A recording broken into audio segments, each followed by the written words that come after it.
if you're thinking about making a move to Taiwan and worried about being overwhelmed about the rental process, don't worry, because I've got you covered. Because in this video today, I'm going to take you for a little bit of a deep dive into the main information, which is going to help you save a little bit of money and a lot of time, effort and stress when you're looking to rent apartments in Taiwan. So let's get straight into it. Starting off with one of the most important things is how much it's going to cost you to get started.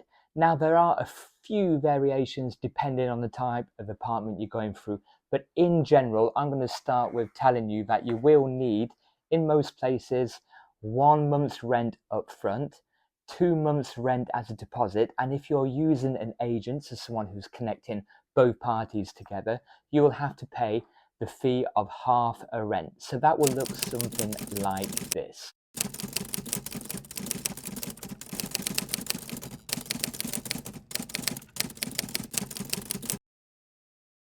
During the video, for argument's sake, I'm going to be using NT dollar, the new Taiwanese dollar, for all the prices I make reference to.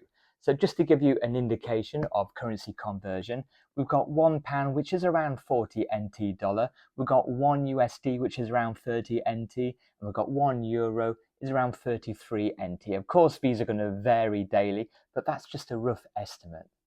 So you've got your 1 month rent, you've got your 2 months deposit, you've got your agent fee if you used an agent fee, and if you didn't use an agent fee, then you don't need to put in an agent fee. That's if you're renting directly from the landlady or the landlord. And I'll go through a few pros and cons of each of them options later on in the video. So what else do we need? Well, first of all, to make everything easier, it would be ideal if you use the services I offer, because me and my staff help you to find apartments and also get contracts signed in the Taipei area. We can also make arrangements for other cities around Taiwan as well. Now, you may look at the fees and think, oh, why am I paying someone to do that? Basically, we save you more in time, cost, effort, energy, and dramas than you pay for the service. So take a look at it. The details are here at the top, or you can find it in the link below. And apart from that, you're going to need your ID or your passport. Now, this can be a little bit troublesome for people who just entered the country if you've not got your work permit yet through your work. That's if you're coming here with a job already. Now, if you are coming here, let's say, for example, you're hired by a school. You will come here first on the free entry or the tourist or the landing visa, whatever you may call it. And then it will take up to 2 months before you actually get your ARC, which is your Alien Resident Certificate. Now, once you get that, you'll also get your work permit. Now, that is the problem, because if you're needing to get accommodation before you have all of them in place, it can be difficult to try and get landlords, landladies, or agents to accept that you have got a job and you're going to have a stable income. So, how do you get around that? Ideally, you'll have your contract from the school, which says that your contract will be, for example, again, 1 year starting on this date until this date for this school. That will then give the agents or the renters confidence that you are going to be employment throughout the period of the 1 year which you are renting. If you cannot provide that, then it would help that you have got an offer letter, or you can show some kind of funds in your bank account or pay slips to show that you got enough money to actually afford a few months just until you get your work permit or you get your ARC, or both together. However, if you are coming here to open a business, or let's say you're a digital nomad and you work remotely, it is ideal if you do bring your business license or the registration of your business.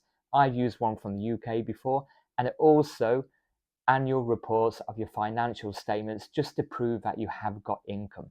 That will go a long way to show that you can afford to pay the rent.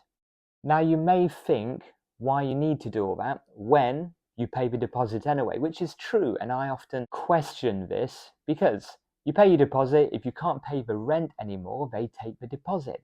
However, here in Taiwan, it is quite a big thing that they like to feel secure, and they still kind of like to know that you have got the means to pay for the contract, even though they have your deposit. But I'll talk a little bit more about getting your deposit back and instances where it may be withheld a little bit later on in the video. Once all of the documents and everything I mentioned is in place, even if you are using services from an agent or myself, there may still be some hurdles you have to jump. I just had an afterthought whilst I was doing my laundry to add into the video, so I'm putting it in now.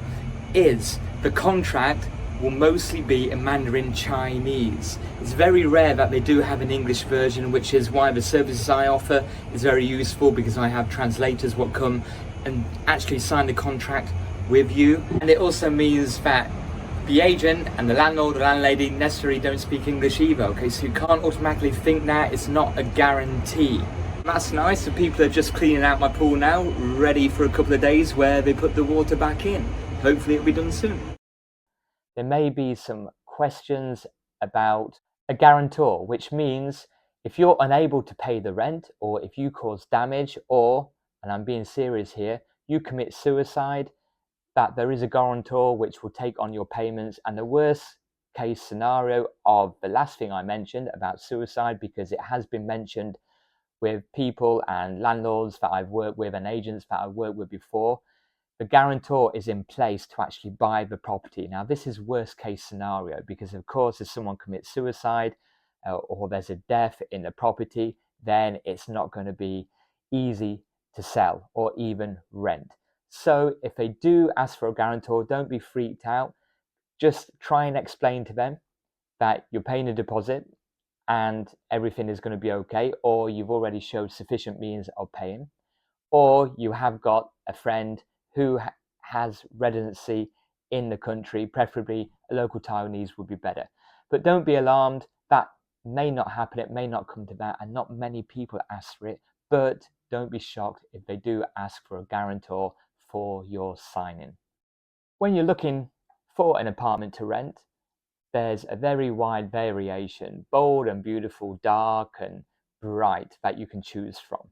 And to start your search, you can check out some of the videos on my playlist right here, what I've already made, which goes through a selection of prices and what you get for that price. That will give you an idea of what you can get for your money. Now, the website I usually use, and it's very well known, is 591.rent.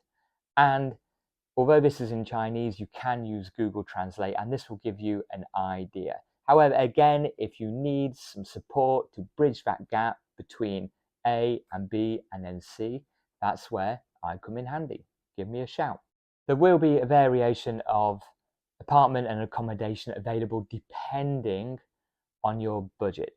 So I'm going to talk about just renting your own place, your own apartment. You are able to get a house share where you rent a room in a house, or student dorms or some kind of student housing, and I will go through that. But first, let's start on the criteria of what your money can get. And apologies, I'm just going to use Taipei as an example, but you can take it by kind of word that anything outside of Taipei is going to be a little bit cheaper. So this could possibly be the most expensive you're looking for in terms of price and what you get. So starting off, there's two main types of building. First, you have an older building, which may be from the first floor up to the fifth floor. Now, older buildings don't have elevators. Some of the older buildings which are taller, which go from 6 floors all the way up to possibly 12, 13, 14, 15 floors, will likely have an elevator. But like I said, 1 to 5 may not have an elevator. Now, these older buildings may give you more space for a lower price. However, it may not have trash collection included. It may not have a 24-hour manned reception area, and it may not have any facility which some other buildings have. Now, these are the older buildings from floors 1 to 5. I should say, basically, there's more than 2 types of building, but I'm going to go through them all now. Then you have an older building with elevator. Now, an older building with elevator means that it's a larger building, possibly in a community. Now, these will be from floors, like I said, from floors 1 all the way up to possibly 15, 16, some of them up to 20. and you'll have an elevator, you'll have reception, some kind of security, maybe a car parking space, a community area. Some of them even have swimming pools and play areas for children as well. Now, these will be a little bit more expensive because they have an elevator. Now, if you think, like many people think, and I've experienced it in the past, that you think, I don't mind walking up 4 flights of stairs, believe me, it can get on your nerves a little bit when you're doing it day in, day out, numerous times a day, and you forget something and you got to come back down and you got to go back up again. It can take its toll, especially if you're on the 5th floor. Now, what I said about garbage collection. Now, the older buildings, some of them, you have to wait on the side with the road with your trash for the garbage truck to come, plays the music, and then you have to line up and put it in the lorry. But some of the bigger buildings with elevators and community, older and newer buildings, have a specific garbage collection area where you can take it down either in your property or normally in the basement or outside of the property and leave it on the roadside. That's more ideal than chasing a truck down the road. Please be aware that some of the older buildings, and I'm talking the ones from floors 1 to 5, may have something called a rooftop. Now, this can be on the 5th floor or the 6th floor. Just be aware of this. Some rooftops are illegal structures. Some rooftops are legal, which is actually a proper rooftop on the top floor, but some have an additional, let's say, 6th floor or an additional, let's say, 5th floor. And some of these don't have building permission, which means a structure has been built on top of the top floor. And if you annoy the neighbors too much or someone feels the need to complain one day, you could be evicted and there could be a fine for the agent and or landlord and or landlady as well. So just be aware from that. And something which you need to be aware of with these rooftops is the electricity bill is a lot higher and you may be paying more for water bill as well. So you do have to check over that and look at the fine print. Also, the structure may not be as safe as it looks because it's basically been erected on top of the building and most of the walls may be fake walls and the structure basically is weaker than it should be. As nice as it may look with a big balcony, take into consideration that and take into consideration you might be walking up 5 or 6 flights of stairs as well. However, some of them do offer bigger space at a lower cost, and if you do need extra space and somewhere to sunbathe or maybe have a barbecue, you may enjoy the balcony space it can provide you. Moving on to the newer buildings now, which are from 1 floor all the way up to 29. I've had a building with 29 floors before. These are elevator buildings. These are in newer condition with all the facilities included, with reception, with staff, with trash collection. And these are the buildings and apartments you'll be paying a little bit more than you do for the older buildings.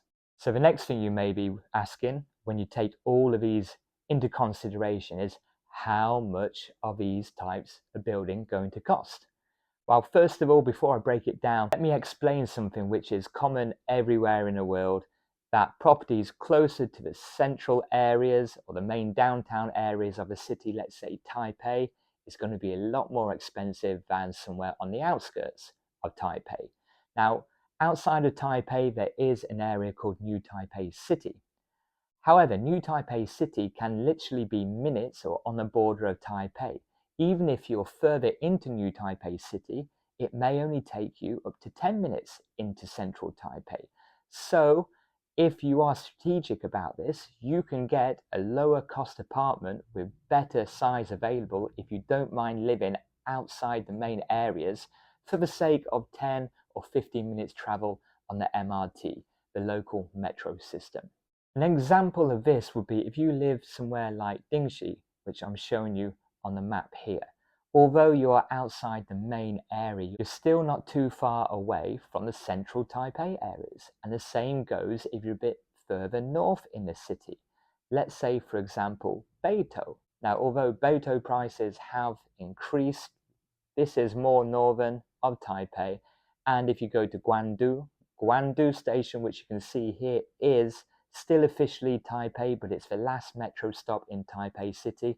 before it turns into New Taipei City. So if you was, for example, looking to live or work around this red line area, you could live further north of Guangdu and get an apartment for 23,000 NT a month, where you'll be paying around 35,000 NT a month somewhere closer into central Taipei areas. Again, for a better breakdown of all the prices, you can look at my playlists and videos here, and you will see different variation examples of what your money can get you in Taipei and New Taipei City, including some of the places where I lived, some of my apartments I've lived in also. While a little bit of a hack here is, if you're willing to live a little bit further out of central areas but don't mind riding the MRT, even cycling or taking a bus, which is very accessible around Taipei or some of the bigger cities, then you could be saving yourself thousands of NT dollars a month, but basically getting the same quality of apartment than you would in a more expensive area. Moving on to some of the pros and cons of working with an agent or just going with a landlord or landlady. First of all, most of the properties you need an agent because they're the ones who are advertising the apartment in the first place. You cannot get hold of the renter, the landlord or landlady otherwise, so you need to use that agent. However, it's good because they will deal with all communications. If anything goes wrong with the air conditioning or the washing machine breaks or anything like this, it is up to them to then deal with the renter or the landlord or the landlady to get it fixed. So that does make it easier. Now, in terms of that, there are better agents and there are some agents which aren't very useful or helpful at all. I've been fortunate and unfortunate to have both types, so I am pretty experienced at that. And you just got to get the general feeling of when you meet them. Majority of them mean well, but sometimes, and it might not always be their fault, it might be the fault of ours, sometimes things can go a little bit sour. The good thing is most of the agents are registered, or they should be registered, and you can actually ask for their registration papers just to show that they are allowed to do such a job. And if there is any comeback to do with your deposit or any problems with the rent or the property, or the house owner isn't doing any of the fixes, what need to be fixes, then the agent will be responsible and they have to stand up to responsibility. These are things you can ask for and check when you are meeting and dealing with an agent. Some of the cons with that is you have to pay the fee and they may not bother doing anything, or they may be always on the landlord or landlady's side. But it's sometimes better to have someone as a mediator than no one at all. Now, if you're going directly with a landlord or landlady, this can also be very nice potential or prospect, because the chances are that you can have a long-term relationship where they don't move the price at all. Now, this is helpful because you can rent a place what you like living in, and the landlord may be an elderly man or an elderly lady, and they may be happy for you to keep renting at the same price for many years and for the future. I know a couple of people who have had this happen to them and they're still living in the same place after 15 years, which is awesome. Another good thing is you don't pay any fees directly like you do to the agent, and they are on hand to help you if you need anything. However, the negatives are you may get a not so good landlord or landlady and they may not want to fix anything. They then may blame you for any breakages and they may withhold your deposit for no reason at all. Hopefully it doesn't come to that, and like always, when you meet people, you normally get a good feel for a person and if they're going to do something like that or not. But always keep your guard up regardless, because like I said, things can turn sour. I haven't had any bad experiences myself, and I've had no issues getting deposits back. If anything, I've been able to leave my contract early without my deposit being lost.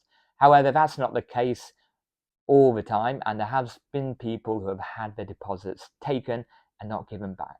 But there are things you can do to stop that. Basically, you can go straight to the police. Just keep all of the paperwork and keep everything noted and registered down as evidence. You are normally needed to sign a 1-year contract. There are 6-month contracts available as well. On that 1-year contract, you will expected to return the apartment how you took it over, and then you'll get your deposit back when you hand the keys back as well. In the event that you do leave the contract early, they are in their right to take your full deposit, but there may be something in the contract that if you do give them enough notice, you may only lose 1 month. If you give them enough notice or you find a replacement, you may not lose any of your deposit.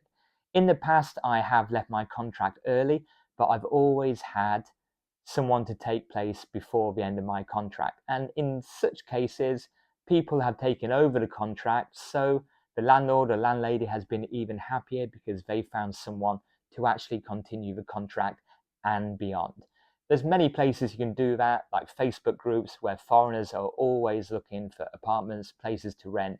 And as long as you're willing to give your time to show them around, it is possible that you will not lose your deposit. You just have to be reasonable. And remember, sometimes we are the ones in the wrong, and we have to come to a happy medium agreement to make everyone happier and not to leave things sour. Don't burn bridges because you never know when you need to walk across that bridge again.